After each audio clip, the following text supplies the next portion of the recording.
May naisip na naman akong kalokohan kay Christian kasi hindi niya alam tong prank na to. Jervik, halika. Video mo ako. Pa-prank ko si Christian yung sasanlaan ko nyari na electric fan. Ha? Video mo ako. Sige. Pero prank yung gagawin ko, ha? Sige. Ate. Video mo ako, naka-play na yan. Hindi niya alam to eh. Ito yung electric fan ko nyari, sasanlaan ko sa kanya. Tuwa ako doon. Okay.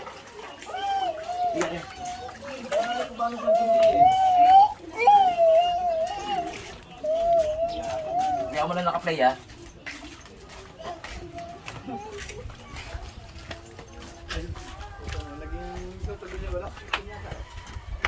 Christian! Run! Pare! Ito yung meron akong sinasanla dito, pare. Oh, 100 lang. Baka may pera ka dyan. baka ka naman nakakaloko pare. Alam naman wala akong kuryente eh. Isasanla ko nga lang sa'yo 100.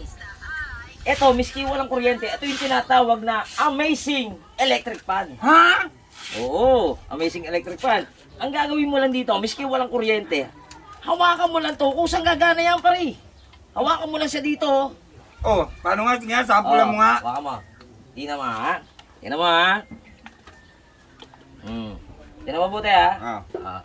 1, 2, 3. Ba, oo nga no. Isa pa. 1, 2, 3. Isa pa. Ay, go! Pag may ground! Ang puta tayo ginagawa mo sa akin, no? Isa na naman ako. Pag ilang may ground. Ikaw nga, tenting nga. May upload.